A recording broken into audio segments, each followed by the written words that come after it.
Dalam nama Bapa dan Putra dan Roh Kudus. Amin. Saudara-saudari, umat beriman yang dikasihi Allah, mari kita siapkan hati untuk mendengarkan firman-Nya. Inilah Injil Yesus Kristus menurut Matius. Dimuliakanlah Tuhan. Ketika orang-orang Farisi mendengar bahwa Yesus telah membuat orang-orang Saduki itu bungkam, berkumpullah mereka dan seorang dari mereka, seorang ahli Taurat, bertanya untuk mencobai dia. "Guru, hukum manakah yang terutama dalam hukum Taurat?" Jawab Yesus kepadanya, "Kasihilah Tuhan Allahmu dengan segenap hatimu dan dengan segenap jiwamu dan dengan segenap akal budimu. Itulah hukum yang terutama dan yang pertama. Dan hukum yang kedua yang sama dengan itu ialah, kasihilah sesama manusia seperti dirimu sendiri. Pada kedua hukum inilah tergantung seluruh hukum Taurat dan kitab para nabi." Demikianlah Injil Tuhan. Terpujilah Kristus. Masih kurang kasih. Saudara-saudariku, sejak kecil kita sudah mengenal 10 perintah Allah. Kita diminta menghafalkan urutannya, juga isinya, yakni berbagai larangan dan kewajiban. Perintah ini sendiri diberikan Allah kepada Musa di Gunung Sinai dalam wujud 2 loh batu.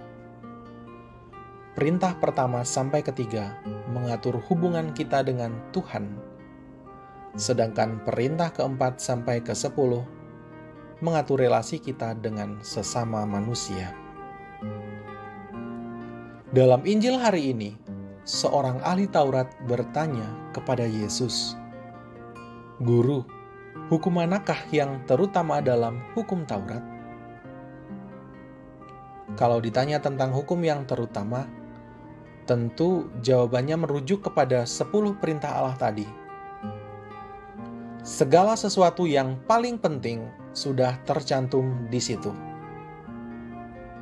Namun menariknya, Yesus tidak menjawab dengan cara menyebut ke-10 atau sebagian dari perintah tersebut. Ia hanya menyebut 2 poin, tetapi sambil menambahkan sesuatu yang paling penting di dalamnya, yaitu kasihilah, yang kata dasarnya kasih. Yesus mau menekankan sesuatu yang sering dilupakan oleh orang-orang pada zamannya. Apakah itu? Pada zaman Yesus, semua orang Yahudi tentu hafal 10 perintah Allah. Semua pasti berusaha melakukannya. Tetapi dengan semangat apa mereka menjalankannya, mungkin tidak banyak yang peduli. Yang penting kan sudah dilakukan. Seringkali begitu. Itulah sebabnya Yesus melibatkan unsur kasih dalam jawabannya. Kasih harus menjadi alasan, penggerak, semangat, bahkan harus menjadi nafas, roh, jiwa dalam melakukan 10 perintah Allah. Lalu, seperti apa itu kasih? Mari segera beranjak ke sebuah ilustrasi. Ada seorang bapak yang aktif dan dikenal baik di gereja. Tetangga-tetangga di sekitar rumahnya mengamini demikian. Suatu ketika, sang istri terkena stroke. Si bapak langsung stres. Dia tahu merawat orang yang terkena stroke itu tidak enak, tidak mudah, dan tidak ada untungnya. Sebenarnya dia tidak ingin repot mengurusi istrinya.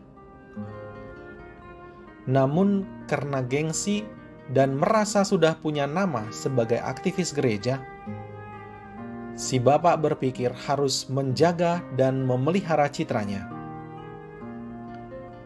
Akhirnya, mau tidak mau, ia pun merawat istrinya dengan sangat terpaksa. Apa yang kemudian terjadi?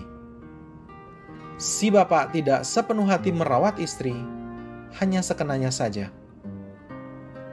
Ketika kenalannya datang berkunjung, ia berpura-pura sibuk melayani dan simpati kepada istri. Ketika tidak ada yang melihat, ia jadi kurang peduli. Betul, perbuatan si bapak itu baik. Ia memang sudah merawat istrinya. Namun, adakah kasih di dalamnya? Apakah istrinya dirawat dengan kasih? Tidak. Kalau istrinya sungguh dirawat dengan semangat kasih, pasti tidak akan seperti itu. Kita kembali ke Injil. Yesus tahu bahwa orang Yahudi berusaha mengamalkan 10 perintah Allah.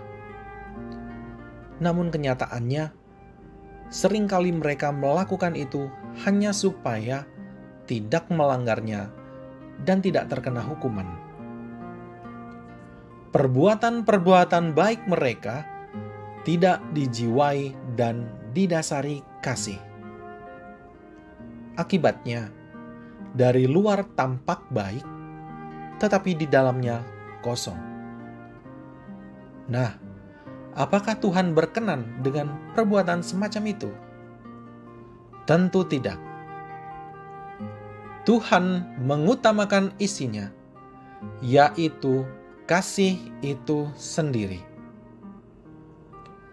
Ketika hati seseorang sungguh dipenuhi dengan kasih, ia tidak perlu menunggu perintah dulu baru bisa melakukan kebaikan. Bahkan ia bisa berbuat lebih dari yang diminta. Saudara-saudariku, mungkin hidup harian kita pada umumnya sudah sejalan dengan 10 perintah Allah. Kalau benar demikian, puji Tuhan.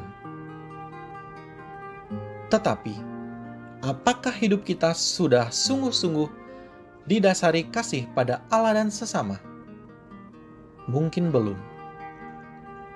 Mungkin kita berbuat baik hanya karena kita takut dihukum, karena kita khawatir dinilai jelek, karena kita punya maksud pribadi, atau bahkan karena kita tidak punya pilihan. Jika benar demikian, artinya kita masih banyak punya PR soal kasih. Marilah kita berdoa. Allah Bapa Maha Kasih, kasih-Mu tidak berkesudahan atas hidup kami. Engkau pun ingin agar hidup kami dilandasi semangat kasih.